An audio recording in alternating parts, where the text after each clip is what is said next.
ইন্নাল্লাযী লাইসা ফী জাওফিহি শাইউম মিনাল কুরআন কাল বাইতিল খারিব। প্রিয় বন্ধু শোনো, নবীজি সাল্লাল্লাহু আলাইহি সাল্লাম বলছেন, যেই কলিজার ভিতরে আল্লাহর কোরআন নাই, কোরআন কিছু পরিমাণ কোরআন শরীফও নাই, 10টা সূরাও শুদ্ধ পড়তে জানে না, 10টা সূরাও মুখস্থ পারে না, আল্লাহর কালামের কিচ্ছুই জানে না, আল্লাহ রাসূল সাল্লাল্লাহু আলাইহি সাল্লাম বলছে ওই নাফরমানের দিল হলো কাল বাইতিল খারিব, সারা বাড়ি আলগা বাড়ি, যে বাড়িতে আগে থাকতো এখন থাকে না, নতুন ঘরে উঠে গেছে, ওই ঘরের এখন কোনা ভাঙ্গা গেছে, এই ঘরের এখন দুয়ার ভাঙ্গা গেছে, টিন চাল ফইরা গেছে, এখন সারা বাড়িটা আলগা বাড়ি, বিরান ঘর, সেই ঘরে এখন কুত্তা থাকে, সেই ঘরে এখন বিড়াল থাকে, সেই ঘরে এখন সাপ বিচ্ছু থাকে, মানুষ থাকে না। খোদার কসম নবীজি বলছে যে কলিজার ভিতরে আল্লাহর কোরআন নাই, ওই কলিজার ভিতরে মানুষ থাকে না, কুত্তা থাকে, কুত্তা, এই কুত্তা থাকে, কুত্তা, কুত্তা থাকে ওই কলিজার ভিতরে, সাপ থাকে, বিচ্ছু থাকে, ওটাতে বিড়াল থাকে, ইন্দুর থাকে, কেচ্ছা থাকে, মানুষ থাকে না, ওই কলিজার ভিতরে মানুষ থাকে না। বুঝছো ভাইয়া? কাজে তোমাদের যাদের জবানে আল্লাহর কোরআন নাই, তোমাদের যাদের দিলে আল্লাহর কোরআন নাই, তো তোমার এই ভেতরটা জন্তু জানোয়ারের ঘর, কুকুর বিড়ালের ঘর। আচারও শোনো মিয়া, কোরআন শরীফে সূরা আরাফের মধ্যে আছে কোরআনের আয়াত, ওয়াত্তাবা হাওয়াহু ফামাসালুহু কামাসালিল কালব। সরাসরি কোরআনের আয়াত, সরাসরি কোরআন শরীফের আয়াত। আল্লাহ তাআলা বলছেন যে মনের ইচ্ছা মতো চলে, মনের চাহিদার অনুসরণ করে, আমার মনে যা চায়, কেন নামাজ পড়ো না? তোমার মন চাইছে দেখি, আর কি কারণ? তোমার মন চাইছে তুমি পড়ো না কেন? সারাদিন নারী দেখো, ছবি দেখো, তোমার মন চাইছে, এই তো না, আর কি তো কিছু না। কেন পেশাব করে পায়খানার পরে ঢিলা কুলুক টয়লেট পেপার, পাক নাফাকের কোনো পার্থক্য বুঝো না কেন? কারণ তোমার মন চাইছে, মন চাইছে। রাতের বাইজা গেছে 3টা, তুমি ঘুমাও না, দিনের বাইজা গেছে 10টা, তুমি ঘুম থেকে ওঠো না, কারণ তোমার ইচ্ছা, তোমার মনে যা চাইছে তা। আল্লাহর কসম বাপ, আমার কথায় রাগ করো না।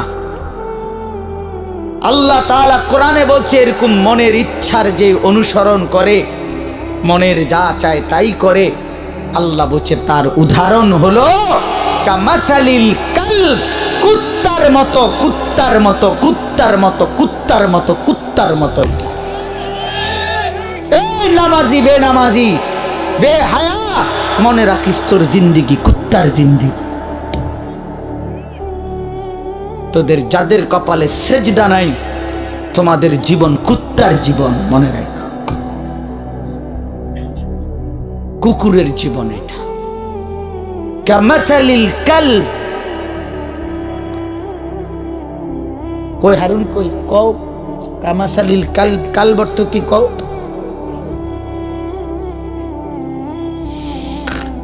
বলো, এরা তো সব আমার ছাত্র, হারুন, এই যে রবি, বলো। কামাসালিল কালব, কুকুরের মতো আল্লাহ বলছে কোরআন। এ তো কোনো ব্যাখ্যার কিছু নাই যে এক হুজুর কইছে এটা, আরেক হুজুর কইছে এটা, এরকম কথা বোঝেন নাই এমনি। এটা ব্যাখ্যার কিছু আছে এখানে? এটা তো স্বাভাবিক বাংলা, সোজা বাংলা। কামাসালিল কালব, কুকুরের মতো। ওই জিন্দিগি কুত্তার জিন্দিগি, যে জিন্দিগি নাফরমানের জিন্দিগি, নাফরমানের জীবন। এজন্য দোস্ত রহম করো নিজের উপর। আমার চিৎকার চেঁচামেচির একটাই মাকসাদ, সারাটা বছর আমি চিল্লাই, এই এক কথার ফেরি করি, তুমি তোমারে কদর করো, আমার বাবা আপনাদেরকেও বলি, বাবারা যারা বয়স্ক আছেন, আপনি ইনসাফের সাথে বলেন, আপনি মুসলমান, 60 বছর ধরে আপনি মুসলমান, আপনি এখনো বিড়ি সিগারেট খান, আপনি ফিরবেন কখন? বলেন বাবা, 60 বছর ধরে এখনো আপনি চা দোকানে টেলিভিশনে নাচ গান না দেখলে আপনার রাতের ঘুম হয় না। আস্তাগফিরুল্লাহ, এত বছরেও আপনার নাফরমানি ছাড়ার সময় হয় নাই? 60 বছর বয়সেও মুসলমান গালি দেয়, 60 বছর বয়সেও মুসলমান কিস্তি নেয়, 60 বছর বয়সেও মুসলমান সুদ খায়, 60 বছর বয়সেও মুসলমান টেলিভিশনে নাচ গান নর্তকীর ছবি দেখে। ছি ছি ছি ছি, এত নির্লজ্জ, এত বেহায়া ইমানদার বুড়া মানুষ হইতে পারে না। এত বেহায়া কোনো ইমানদার বুড়া হইতে পারে না বেটা। এটা বুঝা উচিত, এটা ভাবা উচিত। আলাম ইয়ানি লিল্লাযীনা আমানু আন তাখশা কুলুবুহুম লিযিকরিল্লাহ। আল্লাহ বলছে, মুমিন, আমি আল্লাহর ভয়ে তোমার মনটা নরম হওয়ার সময় আজও হয়। তাহলে যে সত্য আমাকে গ্রহণ করতেই হবে, যে অমোঘ বিধান আমাকে মেনে নিতেই হবে, তার জন্য প্রিয় ভাই নিজেকে প্রস্তুত করা, ভাবা, কল্পনা করা, এটাই বিবেকের দাবি, এটাই ইনসাফের দাবি।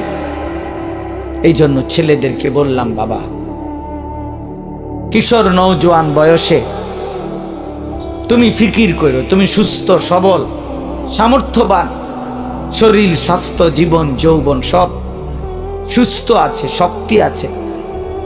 এই সময়ে যদি কোনো ভাবনা না আসে তো বুড়াকালে কেমনে ভাববা? বয়সকালে তো ভাবনার সময় না। কোরআন শরীফে স্পষ্ট আছে, আমিনকুম মান ইউরাদ্দু ইলা আরদালিল উমর লিকাই লা ইয়ালামা মিন বাদি ইলমিন শাইআ। আল্লাহ বলেন, মানুষকে আমি পর্যায়ক্রমে ধীরে ধীরে অনেক মানুষকে আমি এরকম নিষ্কর্মা বৃদ্ধ বানিয়ে দেই, যে ফলে সে যে জিনিসগুলো ইতিপূর্বে জানতো, একটা পর্যায়ে সে আর কিছুই জানে না, এখন আর কিছুই বলে না, কিছুই বুঝবে না। এই চাচা এখন আর কিছুই বুঝবে না, জিজ্ঞাসা করে দেখো, তার আর কোনো অনুভূতি নাই, তার কাছে এখন আর দুনিয়া বরাবর সবকিছু, হাসিও বরাবর, কান্নাও বরাবর, রাতও বরাবর, দিনও বরাবর, আনন্দও বরাবর, বেদনাও বরাবর। ওনার তো আর সেই ফিলিংসটাই নেই। আমার মারে দেখছি আমি, আজীবন মা কত নামাজ পড়তেন, তেলাওয়াত করতেন, তসবিহ পড়তেন, 500 দানার তসবিহ পড়তেন মা। আর মা এখন এত অসুস্থ হয়ে গেছে, বৃদ্ধ, নামাজের কথা কোনো 10 বার 20 বার বললে হ্যাঁ মানে বুঝে না, কি করবো এটা বুঝে না, অজু করতে কইলে মা বুঝে না। তাহলে আমি তো আমার মায়ের চোখে দেখা সাক্ষী, আমি তো মাকে দেখছি। মা আমার সেই সকাল থেকে রাত পর্যন্ত কত নামাজ পড়তেন, কত কোরআন তেলাওয়াত করতেন। আমার মায়ের সেই জিন্দিগি তো আমি দেখছি ভাইয়া। এই জন্য আমরা, এটাই সত্য, এটাই বাস্তবতা, আমাদেরকে যেতেই হবে। 3 অবস্থার যে কোনো একটা হবেই, হয় একদিন এই শক্ত সামর্থ্য শরীর দুর্বল অসুস্থ হয়ে যাবে, নয়তো বৃদ্ধ হয়ে যাবে, নয়তো তার আগেই কবরে পৌঁছে যাবে। প্রিয় বন্ধু, প্রিয় বাপ, আমাকে এটা বরণ করতেই হবে, আমাকে এটা বরণ করতেই হবে। এজন্য আমি অনুরোধ করছি, ওই দেখেন ওই ছেলে বারবার মোবাইল উঠাই আয়, মানে অসভ্য কিছু ছেলে আছে, অসভ্য, এমন গাদ্দার যে কারো কোনো কথা শুনব। এর কথা হইলো যে মানে অনেক ছেলের যে হুজুর আমি এর থেকে ভালো মানুষের কথাই শুনি না, আপনার কথা শুনবো কি? না না, এটাই হাসি না, এটা কলিজা পাথর হওয়া, এমন গাদ্দার যে কোনোভাবেই আমি নিষেধ করলাম। ওই যে ওই আরেক অপদার্থ হাসে, এই দেখছেন, এই যে এখন নামাইল, এই জিন্দিগি, হে নিজে নিজে হাসে মোবাইলের দিকে। মানে কাকে বলে, কেন বলে, কি জন, আমার এত কিছু, আমি এবং আমার মোবাইল, পৃথিবীতে এরপরে আর কিছু আছে বা নাই এটা আমার জানার বিষয়। শেষ, আমি এবং আমার একটা মোবাইল, এটাই রাত, এটাই দিন, এটাই হাসি, এটাই কান্না, এটাই আনন্দ, এটাই বেদনা, খালাস। মোবাইল দেখতে দেখতে ঘুমাচ্ছে, মোবাইল দেখতে দেখতে ঘুম থেকে উঠতেছে, রাত গভীর হয় মোবাইলে, ভোর আলোকিত হয় মোবাইলে। আহা প্রিয় নওজওয়ান, আল্লাহ পাক তাইলে আমাদেরকে এজন্যই সৃষ্টি করছেন। মাত্র 15,000 টাকা 14,000 টাকা দামের একটা মোবাইলের কাছে হেরে গেলাম। এত সুন্দর জীবন, অনন্তকালের আখিরাত সব ত্যাগ করে দিলাম। কি বন্ধু, চিরস্থায়ী জান্নাত ছেড়ে দিলা, জাহান্নামের জন্য সিদ্ধান্ত নিয়েই নিলা। এই নারী, এই ছবি, এই উলঙ্গ দৃশ্য, এই জিনা, এই ব্যভিচার, খোদার কসম ধীরে ধীরে তোমার জাহান্নামের দিকেই নিয়ে যায়। নুআল্লিহি মা তাওয়াল্লা ওয়া নুসলিহি জাহান্নাম। আল্লাহ বলছে, যে বান্দা আমার রাসূলের বিরুদ্ধাচরণ করবে এবং আমার ঈমানদার বান্দারা যে পথে চলে তার উল্টো পথে চলবে, আল্লাহ বলেন আমি তাকে সেই উল্টো পথেই চালাবো এবং একদিন সত্যি সত্যি আমি তারে জাহান্নামে ফেলে দেব। খোদার কসম, এটা কোরআন শরীফের আয়াত। আমি এই মাত্র বলে আসছি, বলছি তোমরা যারা আমার একটা কথা মনে করো, বাপ ছেলেদেরকে তোমাদেরকে বলি, বাবা সারা দিন সারা রাত মোবাইলে নারী দেখো, ছবি দেখো, নাচ গান, এক ওয়াক্ত নামাজ যারা পড়ো না, কোনোদিন যারা ফজরের নামাজ পড়ো না, হালাল হারামের কোনো পার্থক্য নাই, কিন্তু কেউ তোমারে ফিরায় না। তোমার মা, তোমার বাবা, তোমার পাড়া, তোমার মহল্লা, তোমার দেশবাসী, কেউ তোমার নিয়ে একটু ভাবে না, কেউ তোমার একটু ফিরায় না, একটা বার বলে না যে এই বাবা তুই কোন রাস্তায় যাচ্ছিস, কিরে তুই মুসলমানের ঘরে জন্ম নিয়ে এত নষ্ট হয়ে যাচ্ছিস কেন? যাকে কেউ ফিরায় না, কেউ বলে না, কেন বাপ? একটা বার, একটা ছেলে শুধু, তুমি আমার কথা ভাইবো যে কেউ তোমারে ডাকে না কেন? 365 দিনে, খোদার একটা বছরে কোনোদিন ফজরের নামাজ পড়লা না, অথচ কেউ তোমার একটু বলেও না কিরে বাবা তুই মুসলমানের ঘরে জন্ম নিয়ে ফজরের নামাজ পড়স না কেন? সারাদিন রাত তুমি মোবাইলের মধ্যে নারী নিয়ে, ছবি নিয়ে পড়ে থাকো, কিন্তু আপন মা বাবা, আত্মীয় স্বজন, পাড়া পড়োশি কেউ তোমারে ফিরাইবার জন্য একটু ডাকেও না, বলেও না। এমন হয়ে গেল কেন তোমার জীবনটা?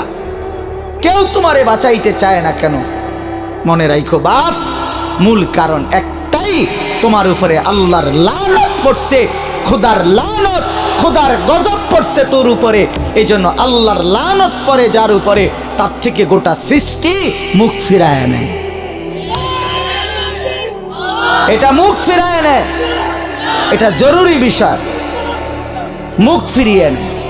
আমার মার বয়স এই মাত্র বললাম, আমার মা, আমি বললাম কিছুই বোঝে না, কিন্তু সেই মা আমার এখনো মনে আছে। একটা আশ্চর্য বিষয় হলো 75 বছরের কম হবে না আমার বয়স, মা আমার এখনো আমারে বলে, আমারে দেখলে বলে বা আমগরে বলে, আমার 44 বছর বয়স, আমার 4টা সন্তান আছে, আমি আজকে 21 বছরের চাইতে বেশি ওয়াজ মাহফিলে যাই, আলহামদুলিল্লাহ আল্লাহর দয়া। কিন্তু কসম আল্লাহর, মা এখনো আমারে বলে, ফুত নামাজ পড়ছো, নামাজ পড়ছো, আমারে সব সময় বলে, মা ফুত চাইও, মানুষের কত আনে মাহফিলে যাও, মানুষের লগে চাইও, টাকা পয়সা লইয়া ঝামেলা করো না। কতবার যে কইছে এই কথা, এটা মা আমারে আমার জীবনে। কিরে বেটা, আমার ৭৫ বছরের মা তো, আমি ৪৪ বছরের ছেলে, আমি আমারে আজও ডাকে, তোরে কেন ডাকে না?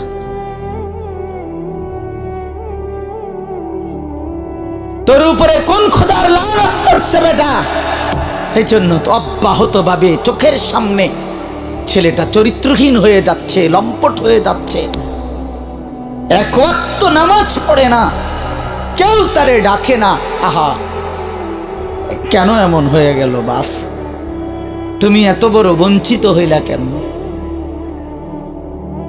বলো ভাইয়া, তুমি মনে করছো তুমি সুখের সাগরে হাবুডুবু খাচ্ছ? না ভাইয়া, তুমি তো ধ্বংসের সাগরে হাবুডুবু খাচ্ছ। তুমি তো ভাবছো তুমি বড় মজায় আছো, তোমার মাথার উপরে কারো ছায়া নাই। আসলে তো তোমার উপরে খোদার লানত, এই জন্য কেউ তোমারে ফিরাইবার চাচ্ছে না। এই জন্য বিবেক থাকলে আমার এই কথা ভাইব, বিবেক থাকলে, বিবেক থাকলে ভাইব। আমি তো ধমক দিলাম, তোমারে কেউ ধমক দেয় না কেন? কেন ধমক দেয় না? তোমারে কেউ ফেরায় না কেন? হ্যাঁ,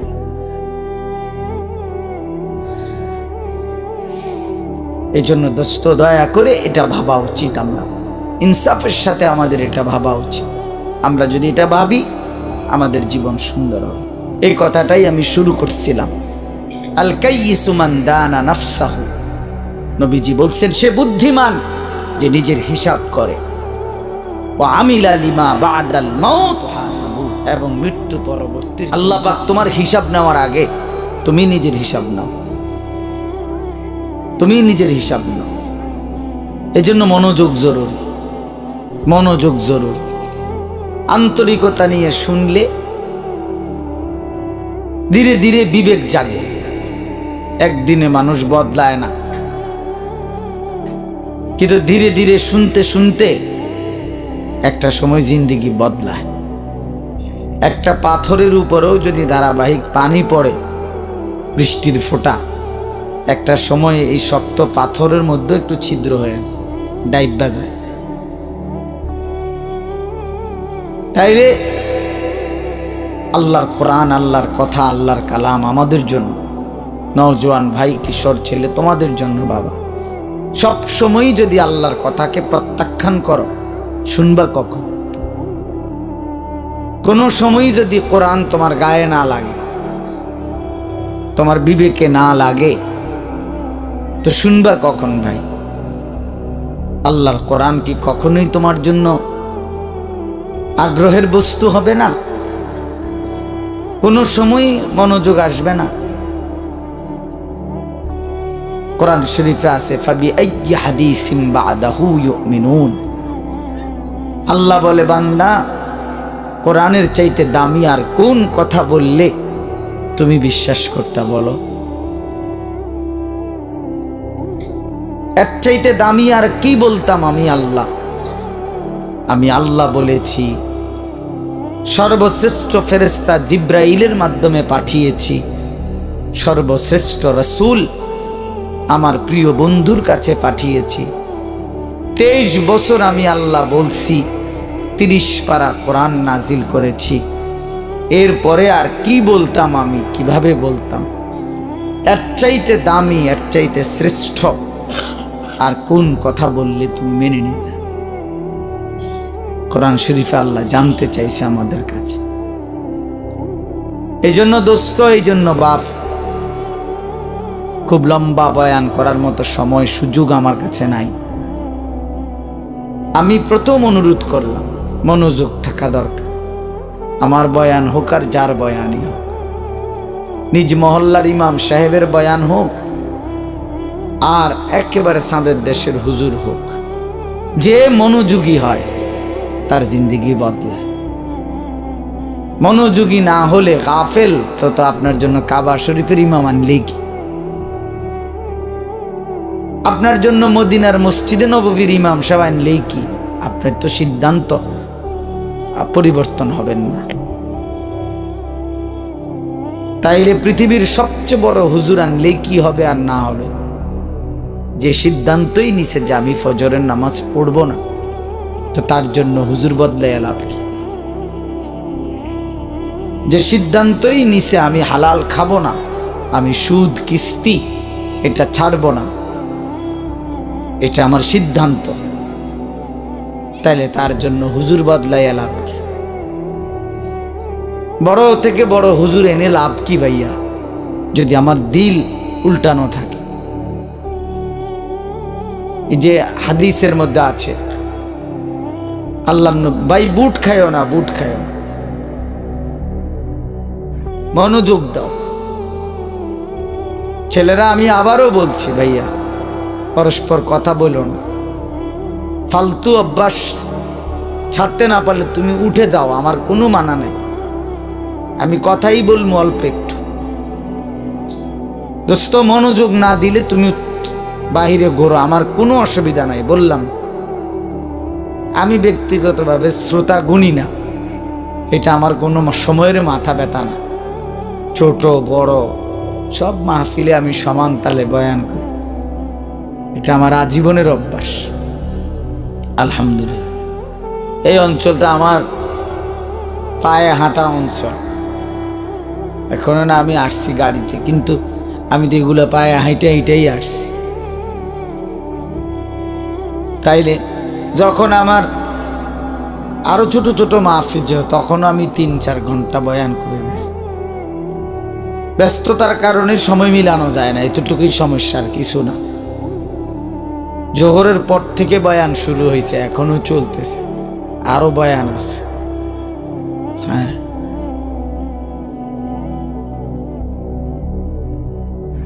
মুরাদনগর আবারও বয়ান আছে। এটা এমনি বললাম, অর্থ হইল আল্লাহর জন্য বলতে থাকা। এজন্য দোস্ত বন্ধু আমার, মনোযোগ দিলে ভালো। জীবনটা সব সময় একরকম খামখেয়ালি গাফলতি অবহেলায় অবহেলায় চলে গেল, তো রাত তো আর ফিরবে না, দিন তো আর ফিরবে না, এই সময় আর হবে না। 17ই ফেব্রুয়ারি 2025 আর আসবে না। আগামী বছর 17ই ফেব্রুয়ারি হবে, কিন্তু সেটা হবে 2026।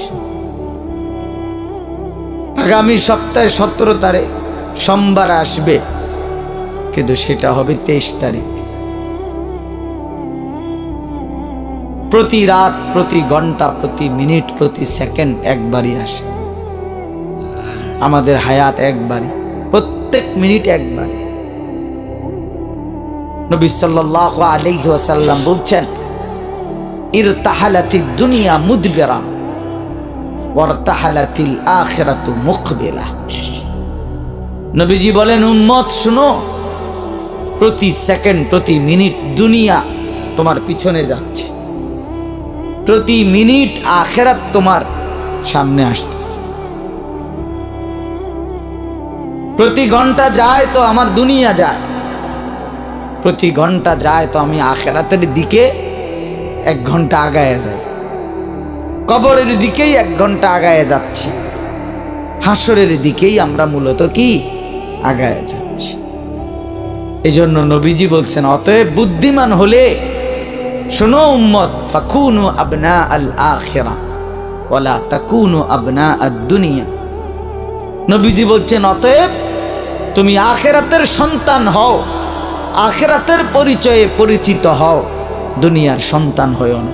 শুধু ডাক্তার, শুধু ইঞ্জিনিয়ার, শুধু আইনজীবী, শুধু ব্যারিস্টার, শুধু পয়সাওয়ালা, শুধু ব্যবসায়ী, শুধু কৃষক, শুধু বিদেশি, শুধু প্রবাসী, এক মুসলমান হিসেবে এতটুকু পরিচয় নিয়েই তুমি যথেষ্ট হইও না। এক মুসলমানের পরিচয় এতটুকুই না, বরং তোমার পরিচয় যেন হয় আখিরাতের পরিচয়। লোকটা নামাজি, লোকটা রোজাদার, লোকটা চরিত্রবান, লোকটা দিনদার, লোকটা ফরহেজগার, লোকটা আল্লাহওয়ালা, লোকটা আখিরাতের ফিকির করে, মসজিদকে ভালোবাসে, মাদ্রাসাকে ভালোবাসে, ওলামায়ে কেরামকে ভালোবাসে, নামাজকে ভালোবাসে, আল্লাহর ঘরকে ভালোবাসে, কোরআনকে ভালোবাসে। এমন পরিচয় পরিচিত হও, এমন পরিচয় নিজের জীবনে লাগাও।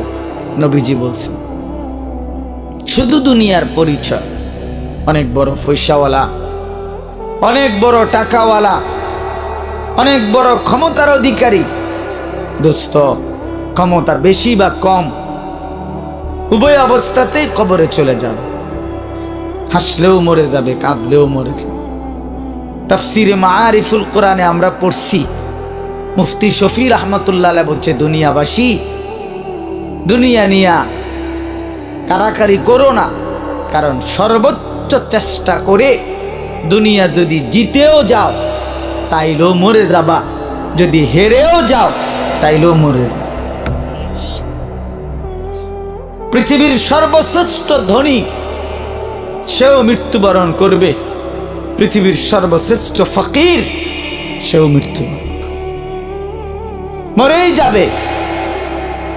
প্রিয় বন্ধু, তোমরাও আমরাও হাসলেও মরে যাব, কাঁদলেও মরে যাব। সুখে থাকলেও মৃত্যু হবে, দুঃখে থাকলেও মৃত্যু হবে। অট্টালিকায় থাকলেও মরণ, কুড়ে ঘরে থাকলেও মরণ। অতএব যেই মৃত্যু আমাকে বরণ করতেই হবে, যেই কবর থেকে আমি আড়াল হওয়ার, পাশ কাটার কোনোই সুরত নাই, অতএব তার জন্য প্রস্তুতি নেওয়া, যে এটার মুখোমুখি আমাকে হতেই হবে, তার জন্য প্রিপারেশন নেওয়া, এটাই বুদ্ধিমানের কাজ।